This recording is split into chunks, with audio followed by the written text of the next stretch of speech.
இன்னைக்கு சட்டமன்றம் கூடிச்சு கவன ஈர்ப்பு தீர்மானம் கொண்டு வந்தாங்க.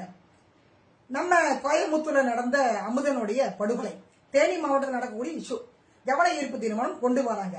இதுல சட்டமன்ற உறுப்பினர்கள் அவங்களுடைய கட்சி சார்ந்த கருத்துக்களை தெரிவிக்கிறாங்க. அதாவது பள்ளிக்கல்வித்துறை அமைச்சர் ராஜ்மோகன் பெருமையா பேசுவாரு. நாங்க தான் முதல் லைவ் டெலிகாஸ்ட் கொடுக்கிறோம் சட்டமன்றத்துல, எந்த கட்சியிலும் கொடுக்கவே இல்லை, நாங்க வெளிப்படைத்தன்மை உள்ளவர்கள் அப்படின்னு பெருமையா பேசுவாரு. இன்னைக்கு முழுவதும் ஆரம்பத்திலிருந்து நான் பார்த்துட்டு இருக்க சட்டமன்றத்தை லைவ் டெலிகாஸ்ட்ல முதலமைச்சரை காட்டவே இல்லைங்க, சிஎம் சார் காட்டவே இல்லை.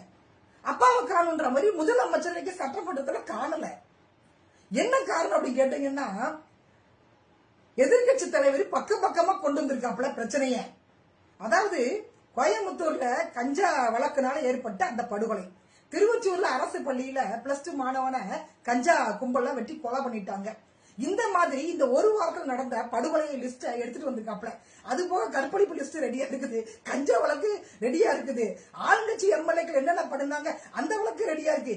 இப்படி பக்கமா புத்தகமா கொண்டு வந்திருக்காப்ல எதிர்கட்சி தலைவர். இதை யாரோ முதலமைச்சர் கிட்ட சொல்லிட்டாங்க.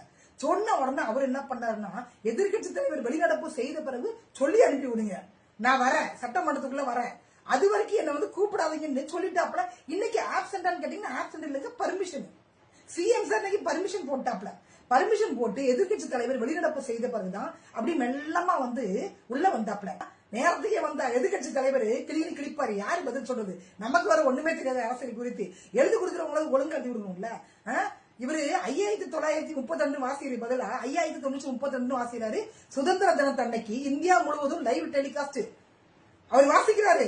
5932 வாசிக்கிறாரு. ஒரு முதலமைச்சர், மாநில முதலமைச்சர் வாசிக்கிறாரு. கணக்கு வராது, தமிழ் வராது, எழுத படிக்க தெரியாது இவங்களுக்கு.